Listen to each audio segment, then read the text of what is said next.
Maintenant, c'est une partie qui est aussi très, très intéressante.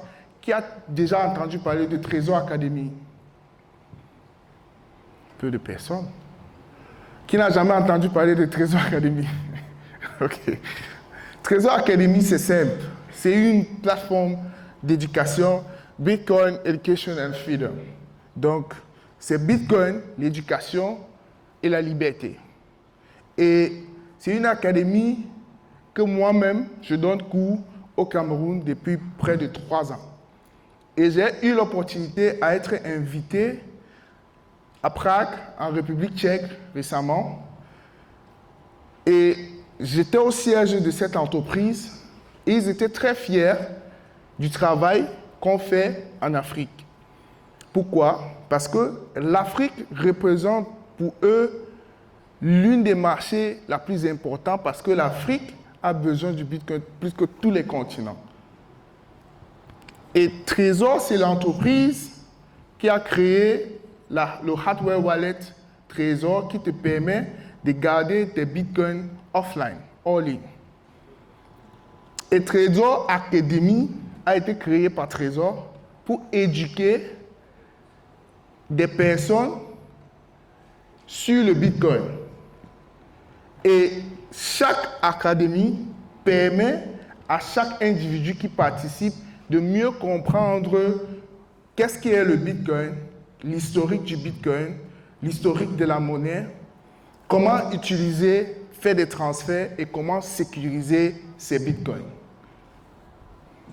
Et quand vous regardez ici, voici un peu soit entreprises, soit économie circulaire, soit associations que Trésor touche dans la communauté Bitcoin. Et tous ceux qui sont alignés là, ce sont les liens que vous pouvez regarder après pour mieux approfondir votre connaissance sur l'industrie Bitcoin et ce qui se passe. Par exemple, on a African Bitcoiners. African Bitcoiners, c'est une plateforme qui donne les informations sur les activités qui se passent à ce qui concerne le Bitcoin en Afrique. Donc, si vous voulez savoir l'actualité du Bitcoin en Afrique, vous allez vous rendre sur African Bitcoiners. Vous allez voir Bitcoin Dada. Bitcoin Dada, c'est une association qui a été créée par une dame kenyenne qui permet aux femmes de connaître le Bitcoin. Et elle a été très célèbre avec son projet et son impact est vraiment en dehors du Kenya. Et ici, il y a les wallets qui fait partie de la formation dans Trésor Academy. Il y a comme Phoenix Wallet, il y a Breeze, il y a Moon Blue Wallet. Donc, il existe plusieurs wallets dans l'écosystème Bitcoin, mais comment les utiliser? Vous allez passer par l'Académie Trésor qui va commencer bientôt au Burkina, qui est prêt à participer à un Trésor Academy. Ouais. Zafi, il faut prendre déjà les noms. Ouais.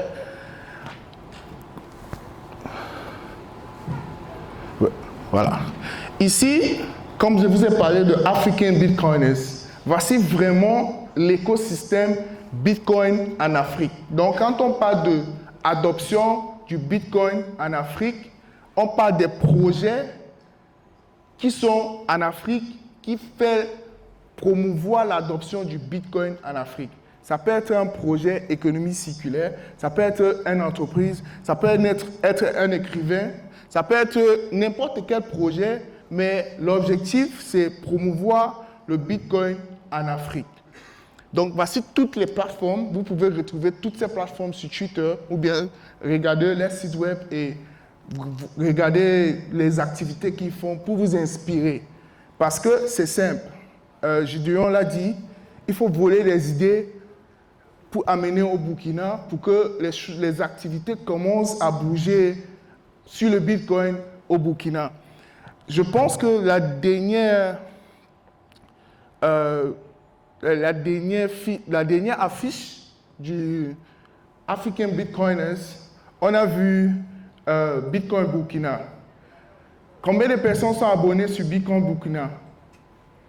Ou bien qui connaissent que ça existe? Voilà. Donc, c'est lui seul qui est sur la carte quand on parle du Bitcoin en Afrique et spécifiquement Burkina Faso. Alors que je vois les yeux brillants ici avec peut-être des idées qui vont peut-être dépasser les idées qui sont là, mais je suis aussi conscient que l'information n'est pas aussi là.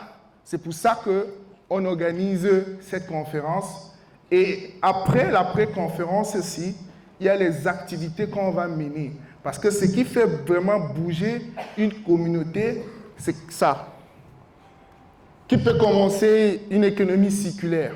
Qui peut écrire quoi? Qui peut faire des traductions à la langue locale pour faire comprendre aux gens de façon simple ce que c'est le Bitcoin. Donc, tous ces projets-là ont aussi des personnes qui donnent du fonds pour que tu puisses avoir des sous pour faire grandir ton projet, y compris le Human Rights Foundation, il y a le Geza Fund, il y a Bitrust, il y avait avant ce qu'on avait créé à Paxful, et il y a aussi Bitcoin for Fairness. Donc, il y a plein d'entreprises ou bien plein de structures qui existent pour donner de support financier à tous ces projets que vous voyez en Afrique.